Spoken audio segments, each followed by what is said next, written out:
there's still a part of you that's monitoring yourself or examining yourself when you date these people. Yeah. Like, can't you let that go? Can't you just like go for it? Like, here's the thing. I make it feel like it's people's responsibility, and I guess that makes me feel bad. No. A lot of you are visionaries. Would you agree? Like, you can see a very high potential and you're always kind of sitting with it and flirting with it and all these things. Yeah. How many of you are visionaries? Raise your hands. Okay, cool. So a lot of visionaries in the room. What do you think a visionary actually means? It means that you're eventually going to take up a lot of room in this universe. How do you think the universe is going to respond if you're in a relationship and you can't even take up room? How? How? You're done. You're done. You're done. You're done. You have to think of the universe as real estate. Okay? The higher you go in your mind and the more you expand in your heart, the more real estate you're going to have in this universe. That's your territory. And the good news is, like, other people can have the same territory, but it's going to be on a different wavelength. You feel me? So it's infinite. Like, there's enough for everyone. My point is, stop playing small. Like, take up room. Open. Yeah? Because you're creating with your mind, but when you're a visionary, you're actually beginning to take up a lot of space in the universe. But then at some point, you got to do it emotionally and physically. Otherwise, you're like a hypocrite. It doesn't add up. Like, Yeah. it doesn't make sense. Yeah. So it all has to match, right? Think of it like this. You have a physical body, you have an emotional body, you have a mental body, and you have a spiritual body. They all want to live in the same house. They all are if you want a more precise... They're cousins twice removed Yeah. at this point. Like, shit. Yeah. If you want a more precise Yeah. description, they're all really the same. Yeah. Okay? Your job is to get them aligned. How do you expect to ever manifest if these 4 operating systems, which are really just the same, but they're just playing hide and seek, your job is to find them and put them in alignment? How do you expect to ever manifest as a visionary? You can't. Yeah. Like, it's not possible. Just like it's not possible to live your highest potential if you're still being fake. Yeah. Or if you're still living in fear. It is not, fear doesn't exist in your highest potential. Inauthenticity doesn't exist in your highest potential. Disrespect, all these things, they don't exist. Not being seen doesn't exist in your highest potential. In your highest potential, you're sitting on your throne. You've claimed your real estate. No one can refute it. No one. So you have to step into your power and understand that you're here to harmonize, like, the emotional, physical, spiritual, and mental. They're all the same. But again, they're playing hide and seek. You got to clock them. Clock them. Virgo Right? behavior. So I hope that helps. Okay, and this is my last question. Yeah. How do I clock them? Like, in what way do I fully, because I feel like I've been acknowledging the shadows that come up. Yes. You know, like, I really have been trying, and there's still these, like, little Enough with aspects. that. Enough with that. Enough Yeah. with that. It's enough of, like, the logic to the point I just, like, I have to understand, like, I can't make sense of crazy, you know? Like, Listen. clock You it. can continue to acknowledge your shadows all day long and heal yourself, or you can move toward the light, toward what you actually want. Yeah. You want a man who's this way, this other guy's this other way. Done. Like, it's that simple. Keep it that moving, simple. baby. Keep it moving. Right? I'm not saying simple. bypass your emotions, bypass your heart. It's the opposite. I'm actually saying honor your heart and keep it moving. Yeah. So it's that simple. Be willing to keep moving. Yeah. All right? Okay. Last question. Okay. I'm sorry.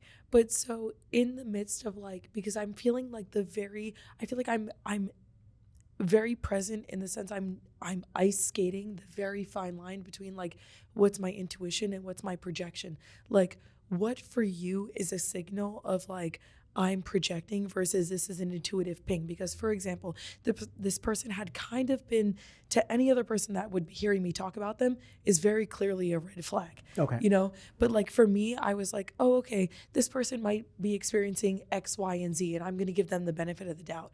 Like, at what point is You're defending them. Yeah. That's a problem. At Don't defend people. But what's the fine line of, like, what is the discernment between I'm defending them and this is logical? Because, for Okay. instance, like, this person was so good at gaslighting me in my reality that, like, the points in which he wasn't showing up was so logically backed up. Like, he was either sick, he had a dying family member that was not even real at the end of the day, crazy behavior. But like, I'm not going to say that to somebody. You know what I mean? If you come up to me and you're like, my family member is dying and this is the reason I can't talk to you, I'm not going to fight that. Okay, What the hell? I guess what I'm trying to say here is that whatever you're projecting onto other people is trauma. By having a conversation with the partner that you're seeing or with the person that you're dating, and you share your trauma, they will either welcome you in the space or they will Make it reject you. worse. Yeah. If they reject you, they're not your person. Yeah. It's that simple. Yeah. Forget this fine line bullshit. Like, you're projecting your trauma. Okay, great. Find out if you're actually And now projecting what? by asking them. Yeah. If they respond and they're not into it, there's your answer. Yeah. You gotta get out of this jam. You're caught in it. Yeah. You're caught in it. It's the melodrama. You don't think you're enough. That's the problem. You're enough. You're enough. Don't, and I'll tell you one thing that's been a huge lesson for me in my relationships. Don't think for other people. You want pizza? Get the pizza. Don't think, oh, but I think he wants a salad.